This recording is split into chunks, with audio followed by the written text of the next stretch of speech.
And ఇంకొక వార్త చూసినాను నేను ఇక్కడ, ఇగో నిన్న మనం ఒక వీడియో చేసినాం, కేంద్ర మంత్రి పదవి దక్కేది ఎవరికి అని. ఇక్కడ 4-5 పెద్ద లీడర్లు ఉన్నారు. ఎవరెవరు? కిషన్ రెడ్డి గెలిచిండు సికింద్రాబాద్ నుంచి, ఆయన కేంద్ర మంత్రిగా కొనసాగుతున్నారు, అంటే మొన్నటి ప్రభుత్వంలో ఉన్నారు. ఇప్పుడు మోదీ క్యాబినెట్లో ఉంటారా ఉండరా అన్నది ఒకటి. రెండోది ఈటల రాజేందర్ 2 లక్షలకు పైన మెజార్టీతో గెలిచిండు. బండి సంజయ్ 1 లక్ష మెజార్టీ పైన గెలిచిండు. అండ్ డీకే అరుణ ముఖ్యమంత్రి సొంత నియోజకవర్గం మహబూబ్ నగర్లో ఆమె హోరాహోరీ ఫైట్లో ఆమె గెలవగలిగినారు, అంత ఫైట్లో కూడా. సో ఈ 4 సీనియర్ లీడర్లకు ఎవరికి కేంద్ర మంత్రి, మిగతా వాళ్ళు కూడా ఉన్నారు, రఘునందన్ రావు ఉన్నారు, ధర్మపురి అరవింద్ ఉన్నారు, అండ్ కొండా విశ్వేశ్వరరెడ్డి ఉన్నారు. కానీ వీళ్ళని పరిగణలోకి తీసుకునే అవకాశం ఉంది, ఈ 4. సో ఈ 4లో ఎవరికి కేంద్ర మంత్రి పదవి వస్తుందని నిన్న ఒక వీడియో చేసినాం. సో ఈనాడు కూడా అదే వార్తని ప్రధానంగా ఉన్నది. రేసులో కిషన్ రెడ్డి సహా కీలక నేతలు. తొలిసారిగా బీజేపీ తరపున రాష్ట్రం నుంచి 8 మంది లోక్సభ సభ్యులు విజయం సాధించడంతో కేంద్ర మంత్రి పదవులపైన నేతల్లో ఆశలు పెరుగుతున్నాయి. గత ఎన్నికల్లో రాష్ట్రం నుంచి కిషన్ రెడ్డి సహా 4 ఎంపీ అభ్యర్థులు గెలుపొందారు. సికింద్రాబాద్ లోక్సభ స్థానం నుంచి ప్రాతినిధ్యం వహించిన కిషన్ రెడ్డికి కేంద్ర మంత్రి పదవి దక్కింది. ఈ ఎన్నికల్లో కిషన్ రెడ్డి మరోసారి సికింద్రాబాద్ నుంచి విజయం సాధించారు.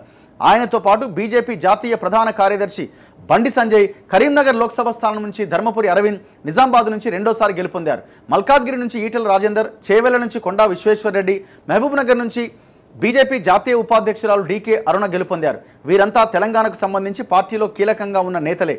దీంతో వీరిలో కేంద్ర మంత్రి పదవులు ఎవరికి వరిస్తాయనేది చర్చనీయాంశంగా మారింది. రాష్ట్రం నుంచి 8 మంది లోక్సభ సభ్యులు విజయం సాధించిన నేపథ్యంలో ఒకరు లేదా ఇద్దరికి మంత్రి పదవులు దక్కే అవకాశం ఉంటుందని భావిస్తున్నారు. జాతీయ నాయకత్వం తనకే ప్రాధాన్యం ఇస్తుందనే విశ్వాసంతో ఎవరికి వారు ఉన్నారు. మరి అధినాయకత్వం ఎవరి పట్ల మొగ్గు చూపుతుందో వేచి చూడాల్సిందే. ఇక్కడ కీలకమైన పాయింట్ ఏంటంటే, ఇప్పుడు బీజేపీ సింగిల్ లార్జెస్ట్గా 272 ఆ పైన సీట్లు కనుక సాధించి ఉంటే, అంటే మ్యాజిక్ ఫిగర్ చేరుకొని ఉంటే ఈక్వేషన్ వేరేలాగా ఉండేది. ఇప్పుడు ఏమైపోయింది, ఈ పోటీలో ఇక్కడ ఎన్డీఏ భాగస్వామ్య పక్షాల మీద బీజేపీ ఆధారపడాల్సిన పరిస్థితి ఉంది. ఎవరెవరు? చంద్రబాబు నాయుడు అండ్ నితీష్ కుమార్, ఇంకా మిగతా చిన్న చితక పార్టీల మీద ఆధారపడాల్సిన పరిస్థితి ఉన్నది. ఇప్పుడు ఈయనకు 16 వచ్చినాయి, ఈయనకు 12 వచ్చినాయి. ఇక్కడనే అవుతున్నాయి కదా, 28 సీట్లు ఇక్కడే ఉన్నాయి. సో 28 సీట్లు బీజేపీకి ఎన్డీఏ కూటమిలో వీళ్ళు ఉన్నారు. ఇక్కడ కేంద్ర మంత్రులు తెలంగాణ నుంచి ఎవరవుతారు అన్న దాని విషయానికి వస్తే, యాక్చువల్గా ఫోకస్ తెలంగాణ మీద బీజేపీకి ఉండే, భవిష్యత్తులో అధికారంలోకి రావాలి, ఇక్కడ ఎక్కువ 2 నుంచి 3 పదవులు ఇవ్వాలన్న కేంద్ర మంత్రులు అయ్యే అవకాశం ఉందన్న ఒక చర్చ జరిగింది. కానీ ఇక్కడ వచ్చిన రిజల్ట్స్ తర్వాత చంద్రబాబు నాయుడుకి ఇవ్వాలి, నితీష్ కుమార్కి ఇవ్వాలి, మిగతా గెలిచిన పార్టీలో ఒకరిద్దరికి అక్కడ మంత్రి పదవులు ఇవ్వాలి. వీళ్ళు ఈ మంత్రి పదవులు వీళ్ళకి ఇవ్వక తప్పని సిచ్యువేషన్. ఎందుకు? ఒకవేళ వీళ్ళకి ఇవ్వకపోతే వీళ్ళు నారాజు అయిపోతే గవర్నమెంట్కి ఇబ్బంది అవుతుంది.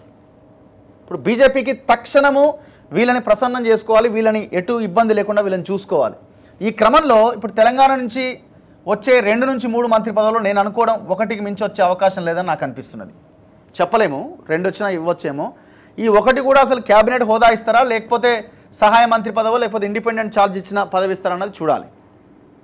సో మొత్తానికి బీజేపీకి మ్యాజిక్ ఫిగర్ రాకపోవడం, కూటమి మీద ఆధారపడి బీజేపీ అధికారం చేపడుతూ ఉండడం, కొంత తెలంగాణలో ఉన్న బీజేపీ కేంద్ర మంత్రి పదవులు ఎక్స్పెక్ట్ చేసిన వాళ్ళకి ఇబ్బందికర పరిణామమే ఇది. మనం మరి ఈ వచ్చే ఒకటో అరనో మరి ఈటలకు వస్తుందా, సంజయ్కి వస్తుందా, లేకపోతే డీకే అరుణకు వస్తుందా అన్నది చూడాలి. ఈ 3లో ఎవరో ఒకరికి వచ్చే అవకాశం.